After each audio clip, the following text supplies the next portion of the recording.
तो आज अव्यक्त बाप दादा की मुरली रिवाइज कोर्स 22 तारीख दिसंबर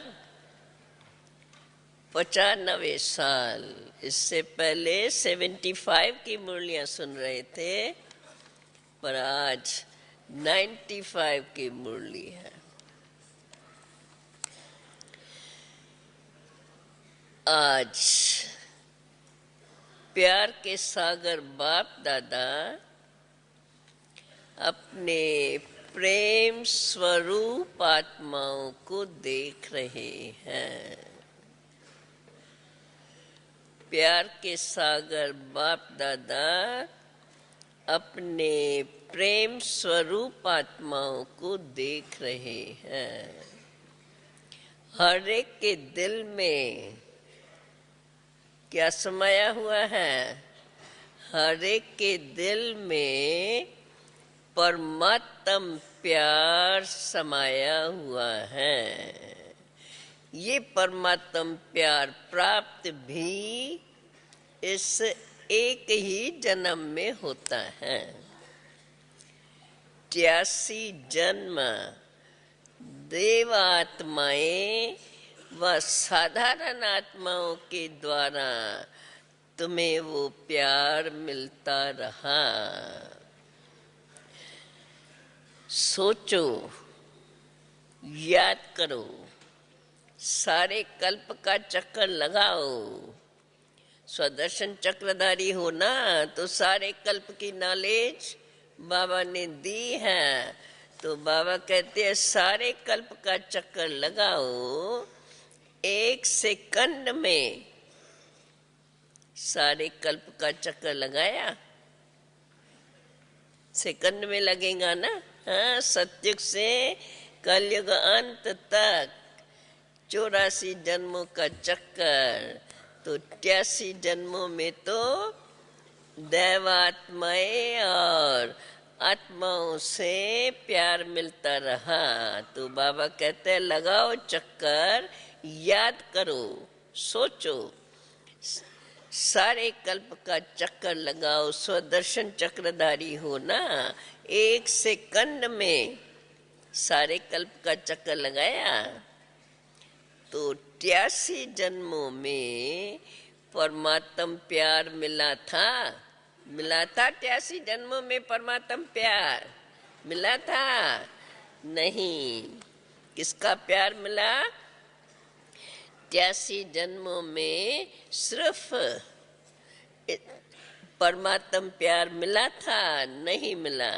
सिर्फ इस संगम पर ही इस एक जन्म में परमात्म प्यार प्राप्त हुआ। तो अंतर को जान लिया ना, आत्माओं का प्यार और परमात्म प्यार कितना अंतर है। साधारण आत्माओं का प्यार कहाँ ले गया? क्या प्राप्त कराया? अनुभव है ना। और परमात्म प्यार कहाँ ले जाता है?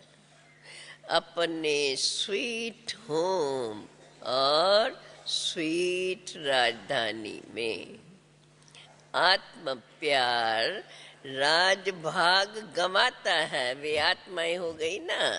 तो आत्म प्यार राजभाग गंवाता है और परमात्म प्यार राजभाग दिलाता है।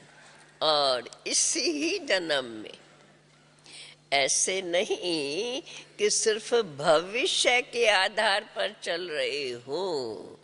भविष्य में भी परमात्म प्यार थोड़े ही मिलेगा। उनकी प्रारब्ध परमात्मा के द्वारा प्राप्त कराई हुई प्रारब्ध पर परमात्म प्यार वो सिर्फ इस समय में ही प्राप्त होता है। परमात्म प्यार इसी जन्म में ही डायरेक्ट परमात्म प्राप्ति तो अब है। वर्तमान के आगे तो भविष्य भी कुछ नहीं।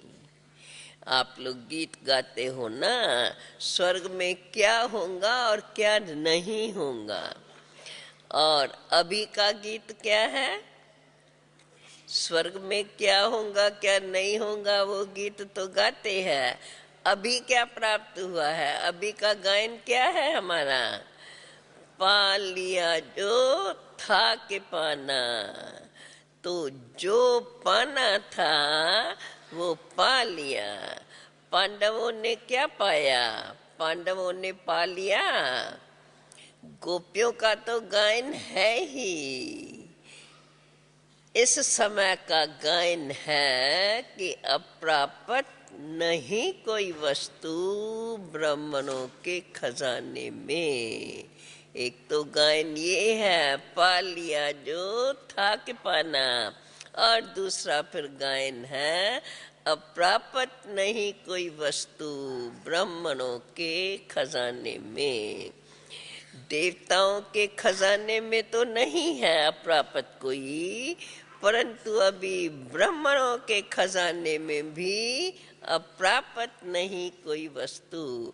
अभी तो ब्राह्मण हो ना, अनुभव करते हो। बाबा हम बच्चों से पूछ रहे हैं, अनुभव करते हो कि अप्राप्त नहीं कोई वस्तु, और ये प्राप्तियां अविनाशी है, अल्पकाल की नहीं।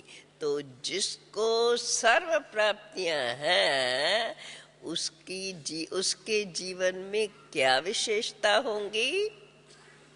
सब प्राप्तियां हैं, एक भी कम नहीं। तो उसके जीवन में क्या विशेषता होंगी?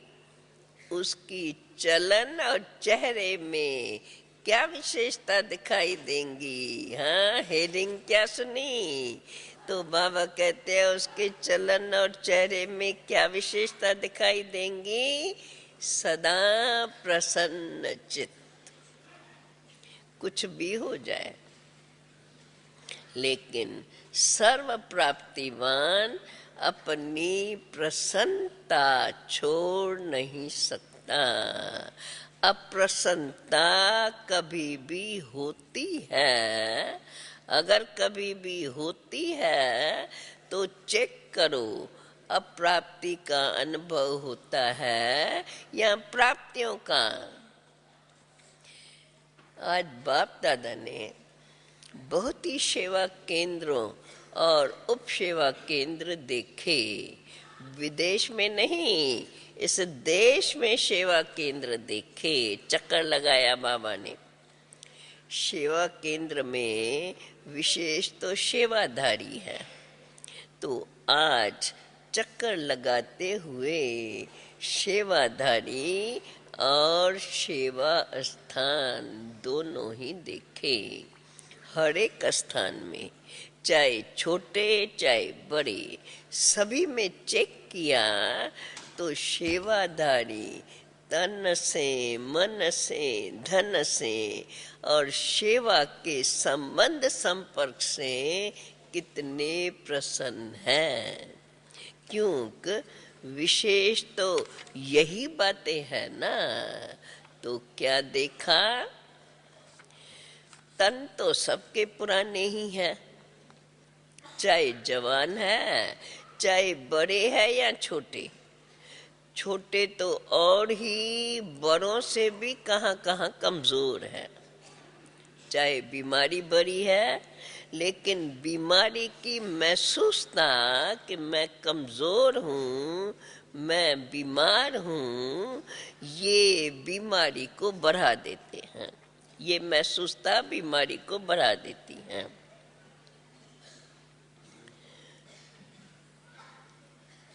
क्योंकि तन का प्रभाव मन पर आ गया तो डबल बीमार हो गए।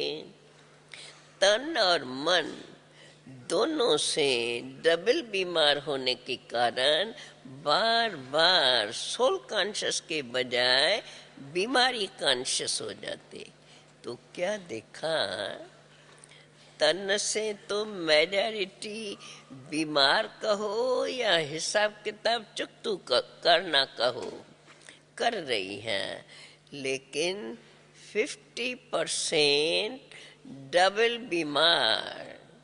और 50% सिंगल बीमार हैं। बाकी होना क्या चाहिए? कभी भी मन में बीमारी का संकल्प नहीं लाना चाहिए कि मैं बीमार हूँ, मैं बीमार हूँ। लेकिन होता क्या है, ये पाठ पक्का हो जाता है कि मैं बीमार हूँ। कभी कभी किस समय बीमार होते नहीं है, किस समय ऐसा भी होता है।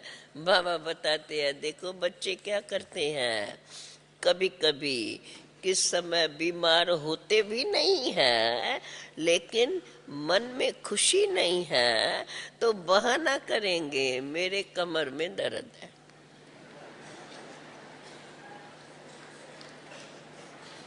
तालियां बजा रहे हो, हंस रहे हो? तालियां काय को बजाते हो? देखो मेजॉरिटी को दिल से बात लगती है, तो बाबा देखो सबकी दिल की बात बता रहे हैं।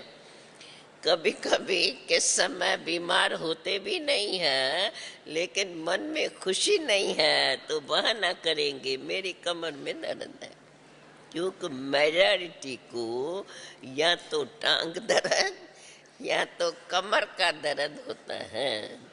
कई बार दर्द होता नहीं है, फिर भी कहेंगे मेरे को कमर में दर्द है। अभी उसकी चेकिंग कैसे हो? डॉक्टर्स के पास है इसका कोई, डॉक्टर के पास है इसका कोई थर्मामीटर जो कमर दर्द है या नहीं वो चेक कर सके? कौन डॉक्टर बैठा है? बनारसी भाई गुप्ता जी।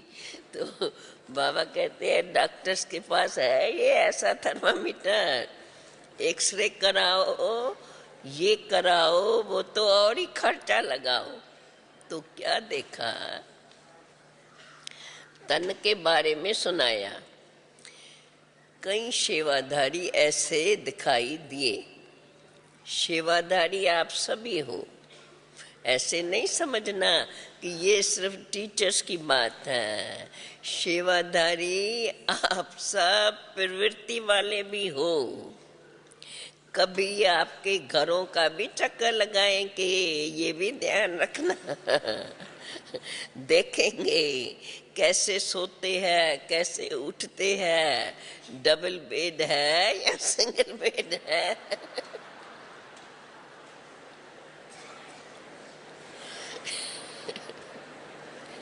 अच्छा, आपस में कुछ बातें भी करते हो क्या?